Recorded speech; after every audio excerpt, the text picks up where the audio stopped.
जितने बैठे हो कथा में, जितने आस्था चैनल पर कथा सुन रहे हो, जितने फेसबुक यूट्यूब पर कथा सुन रहे हो, विश्वास के साथ सुनना, भरोसे के साथ। ये कभी मत कहना कि मैंने 4 सुन ली कि 5 सुन ली, तो बाबा की कृपा है जो छत्तीसगढ़ वालों के लिए शंकर भगवान पकड़ पकड़ कर शिव महापुराण लेकर आ जाता है। ये उसकी कृपा है, ये उसकी उदारता। छत्तीसगढ़ वालों के लिए पकड़ कर बुला ले। और सावन में तो 2 कथा मिली है छत्तीसगढ़ को, एक अभी और एक शायद बाद में है, और उसका तारीख ये सावन में ही है, लोग स्मरण नहीं है। हाँ, बालोद में है, बिल्कुल सही। तो ये तो भाग्य तुम लोगों के, नजर उतरवा लेना राइनोन से घर जाकर हो, भाग्यशाली हो। एक तो अधिक मास, दूसरा सावन, और सावन में भी भगवान शिव की कथा। हम कई बार कहे, एक कथा हमारी स्वास्थ्य होने वाली थी, वो कथा कैंसिल होकर आशीष तिवारी जी ने ले ली वो कथा राजगढ़ में। अब ब्यावरा राजगढ़ में वो कथा हो रही है, तो हमने आशीष तिवारी जी को हमने धन्यवाद दिया। हमने कहा, कहाँ की किस्मत लेकर आए हो, तुम्हारा भाग्य बना कर लाए हो, जरा विचार करो। हम वो कहते हैं, गुरु जी ये मेरा भाग्य नहीं, ये राजगढ़ वालों का भाग्य है जो सावन के महीने में कथा मिल गई ये राजगढ़ वासियों को। ये तो प्रभु कृपा हो, उसकी कृपा बिना कुछ नहीं, उसकी दया बिना कुछ नहीं। महाराज नंदनार को काम पर लगा दिया, जाने नहीं दिया। फिर नंदनार रोने लगा, आंख में आंसू भर गए। सेठ जी के चरण पकड़ लिए, एक बार क्षमा करो, आज के बाद अगर घर में कोई मर भी गया तो मैं छुट्टी नहीं लूंगा, पर मुझे मेरे देवादिदेव महादेव का दर्शन करने के लिए एक बार भेज दो, बस क्षमा। सेठ जी की पत्नी बड़ी विचित्र,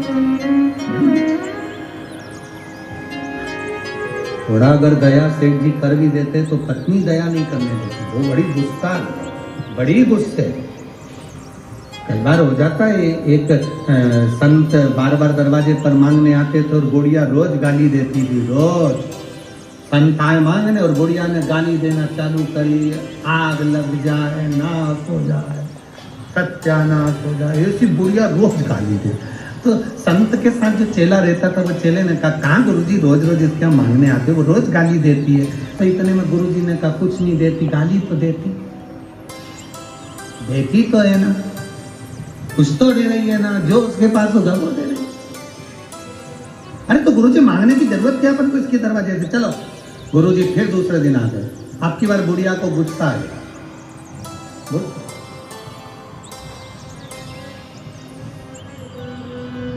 फिर गाली दी और जम के दी, पूरे मोहल्ला सुन लिया। इतने में गुरुजी ने अपने चेले से पूछा, यह बता कि ये बुढ़िया रोज गाली क्यों देती है? तो क्या गुरुजी, इसकी 4 बहुएं हैं और चारों बहू के घर में औलाद नहीं।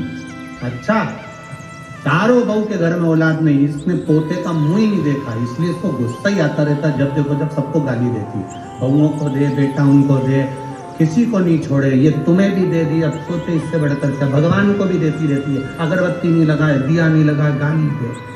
गुरुजी ने कहा, कोई बात नहीं, चल फिर मांगने पहुंच गए। अब की बार बुढ़िया को गुस्सा आ गया, गुस्सा आते थे, बुढ़िया लगा रही थी पोछा, हाथ में था पोता,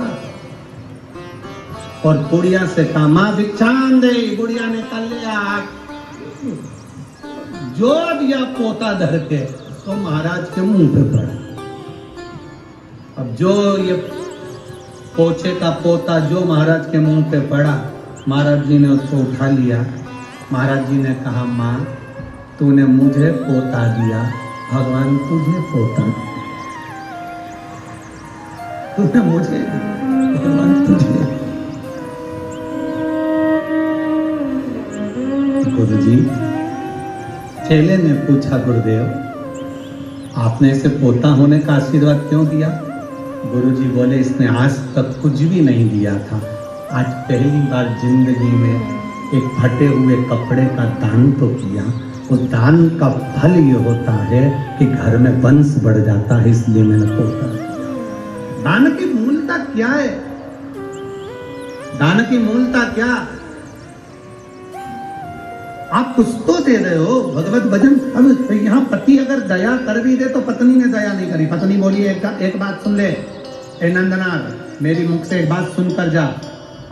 अगर तुझे शंकर जी के मंदिर जाना है, शिव जी की भक्ति करना है, शंकर का दर्शन करना है, तो जो हमारी 40 एकड़ जमीन है, इस 40 एकड़ जमीन को अभी रात में ही सवेरे 4 बजे तक पूरी हाँक दे। 40 एकड़ जमीन को पूरी हाँक दे। अब सेठ जी बदुआ मजदूर रखे थे तो बेल को काम नहीं करने देते थे। मजदूर हल लेकर हाँकता था, बेल नहीं चलते थे। तो सेठ जी ने कहा कि जाओ 40 एकड़ जमीन को हाँक लो, 40 एकड़ जमीन को पूरा हाँको, इसके बाद सवेरे 4 बजे के बाद जाना। मजदूर अपने कुटिया में झोपड़े में गया। झोपड़े में जाकर विचार करने लगा, क्या करूं? मजदूर को नहीं मालूम था कि शंकर से मिलने की तड़प क्या होगी। वो तो बस केवल तड़प रहा था, नंदनार केवल तड़प रहा था शिव से मिलने के लिए। आज रात्रि को नंदनार ने भगवान से मिलने के लिए 2 पात्र में जल भरकर रख लिया। रात्रि को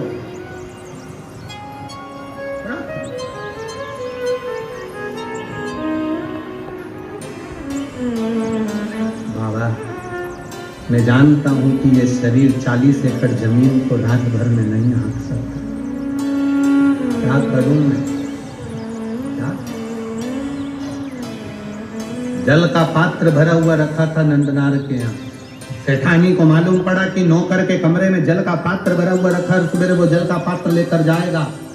पात्र को सेठानी ने ढोल दिया। सेठानी ने पात्र को ढोला।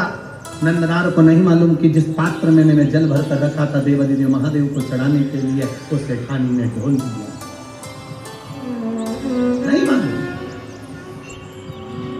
नंदनार एक बेलपत्र के वृक्ष के नीचे से बेलपत्र लेने के लिए गया।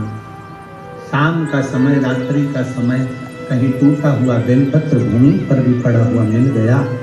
रात्रि को तो मैं बेलपत्र नहीं तोड़ सकता, पर पड़ा हुआ बेलपत्र भी अगर मुझे मिल गया, मैं बाबा को चढ़ाऊंगा।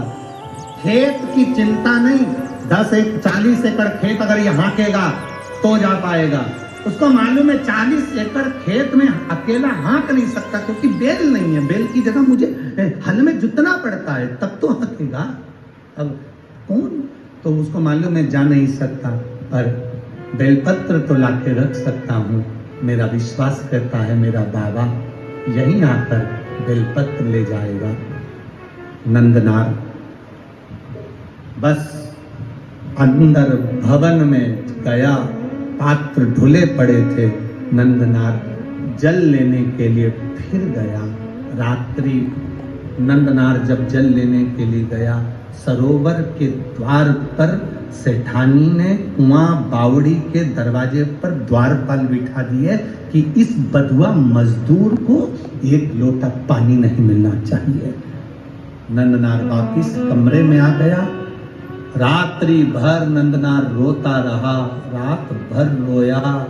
सवेरे सवेरे 3:30 बजे 4 बजे रात को पूरे गांव में तहलका मच गया, हल्ला मच गया।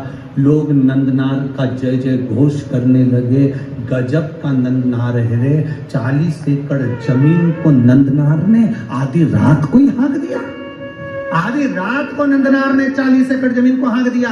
नंदनार तो हाथ में 2 पात्र, 2 कलश लेकर, 2 लोटे लेकर नंदनार रात भर एक खंबे से टिके हुए रोते हुए पड़े हुए थे। 40 एकड़ जमीन नंदनार ने हाँक दी।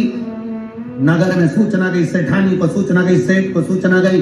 दोनों बाहर निकल कर आए। 40 एकड़ जमीन हकी हुई थी, उसमें बीज बोया हुआ था।